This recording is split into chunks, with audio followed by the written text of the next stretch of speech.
Speeding. Alright guys, so we're going to get started. Today we're going to learn about converting units of measurement. And this is really, really important and really, really applicable because let's say you want to get a new carpet in your room, or you want to tile a wall, or you just want to figure out how much space is in your backpack and how many things you can put in there. Learning how to convert between units within different types of measurement is really, really going to allow you to do that. Now it's really, really important to note that here in America we use the English system of measurement. So that's things like inches and feet for length, pounds and ounces for weight, Fahrenheit for temperature. But that's really a system that only exists within the United States. Everywhere else in the world, they use something called the metric system. And with the metric system, there are different base units. Like, for example, we would say maybe an inch is the base unit for length in the English system, but they use, for length, they use the meter. And the meter is a different length, and in the metric system, everything raises up and down by tens. But what's important to note is that if you are converting in these systems, we are just going to stick within the same system.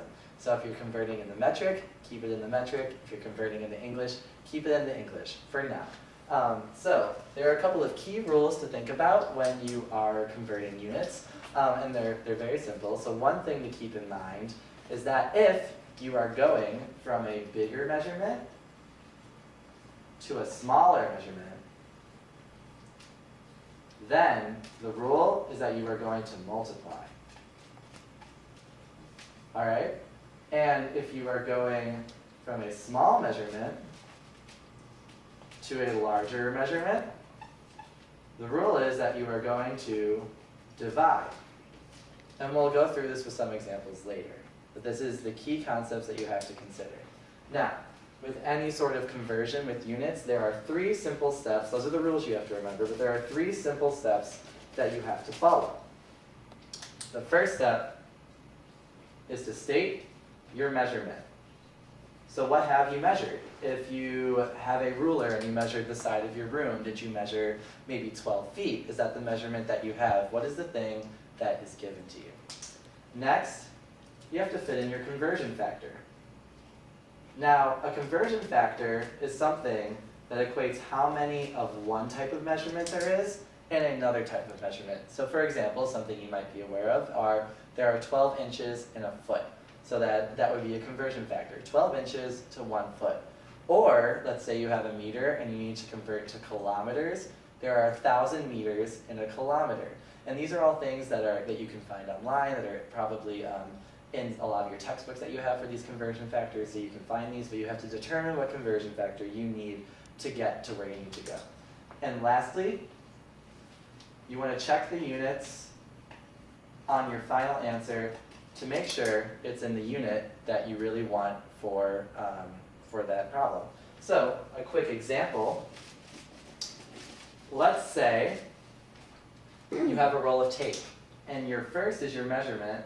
You have 750 centimeters of tape, and you want that to be in meters. Well, your conversion factor is that there are 100 centimeters in 1 meter. And now let's think, we're going from a small measurement to a larger measurement. So if we're going from a small measurement to a larger measurement, we are going to divide.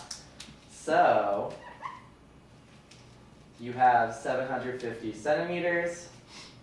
You are going to divide by 100 centimeters per meter. This centimeter unit cancels with that centimeter unit, and you're left with the 1 meter. And that gives you 7.5 meters of tape. And it's just as easy as that. So a way to remember this is that I'm going to teach you guys a little chant. Think if you're going from big to small, you're getting mini. And that means you need to multiply. Mini, M, multiply, M. So if I say mini, you guys would say? Multiply. Multiply. Great. And so if we're getting big, it's like we're becoming like a dino, you know? So dino starts with D, and so does divide. So if we're going from a small measurement to a large measurement, we're getting dino, we divide. So if I say dino, you guys say? Divide. So we're going to do the chant really quickly. So mini, Multiply. dino, Divide. mini, Multiply. dino, Divide. mini, Multiply. dino. Divide. Great. Does anybody have any questions about that? Awesome. Thanks, guys. No problem.